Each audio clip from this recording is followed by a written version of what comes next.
श्री स्वामी समर्थ. जय जय स्वामी समर्थ. माझ्या स्वामी कृपा चॅनलमध्ये सर्वांना नमस्कार. 13 ऑगस्ट 2026 वार गुरुवार या दिवशी श्रावण महिन्याला सुरुवात होत आहे. तर या श्रावण महिन्यात बघा शंकरांच्या उपासनेला अत्यंत महत्त्व दिलं जातं. तर घरच्या घरीच रुद्राभिषेक कसा करावा याचीच माहिती मी तुम्हाला या व्हिडिओत सांगणार आहे. बघा श्रावण महिना म्हटलं तर श्रावणी सोमवार आलेच. तर श्रावणी सोमवारी आपण रुद्राभिषेक करत असतो. तर ही सेवा भगवान शंकरांची सर्वात आवडती सेवा आहे. तर बघा घरातल्या घरात रुद्राभिषेक कसा करावा तेच आपण या व्हिडिओत जाणून घेणार आहोत. तर बघा या दिवशी तुम्हाला वेळ मिळाला तर तुम्ही बघा महादेवांच्या मंदिरात जाऊन ही सेवा करा. पण वेळ नाही मिळाला तरी देखील काहीच हरकत नाही. घरच्या घरी महादेवांची ही सेवा नक्की करा. अगदी तुम्ही रोज रुद्राभिषेक केला श्रावण महिन्यात तरीही चालणार आहे. अतिशय सुंदर बघा ही सेवा आहे. तर अतिशय सुंदर पद्धतीने तुम्ही घरच्या घरीही करू शकता. तर सर्वात आधी रुद्राभिषेक कधी करावा तर तुम्ही बघा सकाळपासून कधीही रुद्राभिषेक करू शकता. रुद्राभिषेक हा तुम्ही बघा प्रदोष काळी केला तर अतिशय उत्तम.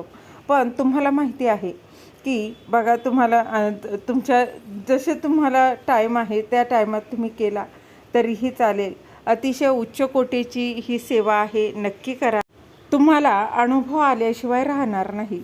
तर रुद्राभिषेक कसा करायचा ते आपण जाणून घेऊया. बघा सुरुवातीला घरातील देवघरासमोर बसून एक दिवा लावून घ्यायचा आहे व धूप अगरबत्ती लावून घ्यायची. त्यानंतर देवघरातील शिवपिंड स्वच्छ धुवून घ्यायचे आहे आणि त्यानंतर रुद्राभिषेकाला सुरुवात करायची आहे. तर सर्वात आधी एक ताम्हण घ्यायचा आहे. त्या ताम्हणात ती शिवपिंड ठेवून सर्वात आधी पाण्याने अभिषेक करायचा आहे. तेव्हा फक्त ओम नमः शिवाय या मंत्राचा जप करत अभिषेक करायचा आहे. एखाद्या बघा एकदा पाण्यानं व नंतर आपल्याला कच्च्या दुधानं अभिषेक करायचा आहे. शिवपिंड ठेवत असतो तेव्हा ही बघा जी जलाधारी आहे म्हणजे जे पाणी आपलं बघा आपण शिवपिंडीवर पाणी वाहतो तेव्हा ते पाणी जातं ते उत्तरेकडे जात असावं हे माहीत बघा अगदी प्रत्येकालाच माहीतच असेल. तर अशी जलाधारी अशा पद्धतीने आपल्याला शिवपिंड ठेवून घ्यायचे आहे. दूध हे तापवलेलं नसावं, कच्चं दूध घ्यायचं आहे. आधी पाणी नंतर दुधानं केल्यानंतर जर चंदन असेल तर त्यानं देखील अभिषेक करायचा आहे. अर्थात हे करत असताना ओम नमः शिवाय ओम नमः शिवाय या मंत्राचा जप करायचा आहे. यानंतर पुन्हा पाण्याने अभिषेक करायचा आहे आणि यानंतर शिवपिंड काढून घ्यायचे आहे. नंतर एका ताम्हणात एक चौरंगावर पुन्हा ती शिवपिंड ठेवायची आहे. त्यावर गळती किंवा शिवपात्र ठेवायचं आहे. बघा आता प्रत्येकाकच गळती असेल असं नाही. त्याचबरोबर बघा हे अभिषेक करत असताना ताट थोडं मोठं घ्यायचं आहे. बघा कारण रुद्राध्याय पठण करत असताना रुद्राभिषेक करत असताना तुम्हाला तेव्हा तुम्ही वाचनही करायचं आहे आणि ते वाचन थोडं मोठं असतं म्हणून ताट मोठं घ्या. त्याचबरोबर तुमच्याकडे गळती नसेल तर तुम्ही चमच्यानेही पाणी अर्पण करू शकता, अभिषेक करू शकता. तर अशा पद्धतीने आपण परंतु गळती असेल तर अतिशय उत्तम कारण गळती कंटिन्यू चालू राहते आणि बघा करायलाही आपल्याला सोपं जातं. तर रुद्राभिषेक करण्याआधी तुम्हाला शिवमहिम्न वाचायचं आहे. मग तुम्ही संस्कृतमधलं म्हणा किंवा प्राकृतमधलं म्हटलं कोणतंही वाचू शकता.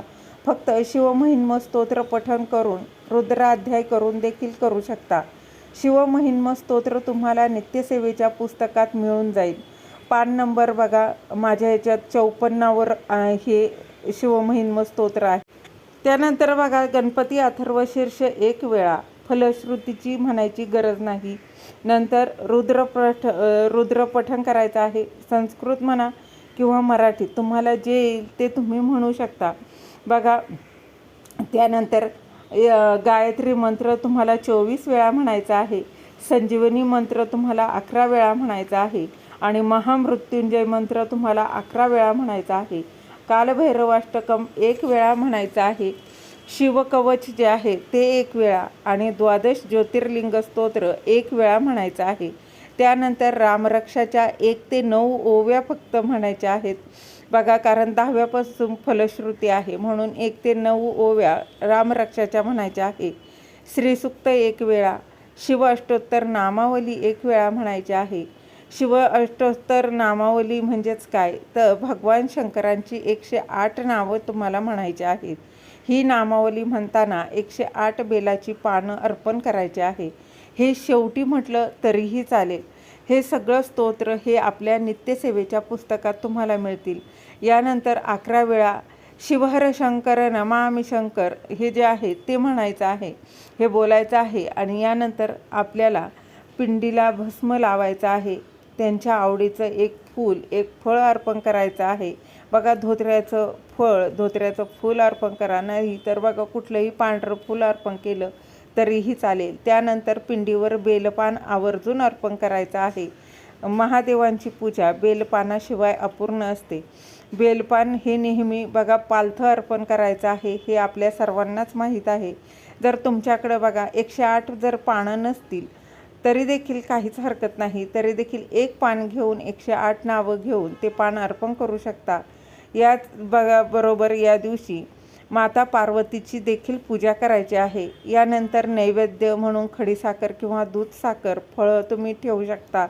आणि या पद्धतीने तुम्हाला पूजा करून झाल्यानंतर रुद्राध्याय पठण करायचं आहे. ज्यांचा रुद्राध्याय बघा ज्यांना वाचता येत नाही त्यांनी किमान यूट्यूबला लावून श्रवण करावा. आता रुद्राध्यायाचा बघा व्हिडिओ आपल्या चॅनलवर अपलोड केलेला आहे, तुम्ही तोही श्रवण करू शकता. तर हा पठण करावा. यानंतर बघा ही अतिशय उच्च कोटीची सेवा आहे. अभिषेक केलेल्या तीर्थाचं काय करायचं बघा, तर हे तीर्थ घरातील व्यक्तींनी घ्यायचं आहे. कोणी आजारी असेल तर त्याला दिलं तरीही चालेल. घरातील सर्व व्यक्तींनी थोडं थोडं हे तीर्थ घ्यायचं आहे. त्याचबरोबर घरात सगळीकडे थोडं थोडं शिंपडायचं आहे. अशी ही भगवान शंकरांची अतिशय उच्च कोटीची सेवा आहे. महादेवांची कृपा आशीर्वाद मिळवून घेण्याचा बघा हा श्रावण महिना अखंड आहे. त्यातील श्रावणी सोमवार ही अतिशय उच्च कोटीची सेवा नक्की करा. महादेवांचा कृपा आशीर्वाद तुमच्या घरावर अखंड राहील. श्री स्वामी समर्थ. धन्यवाद.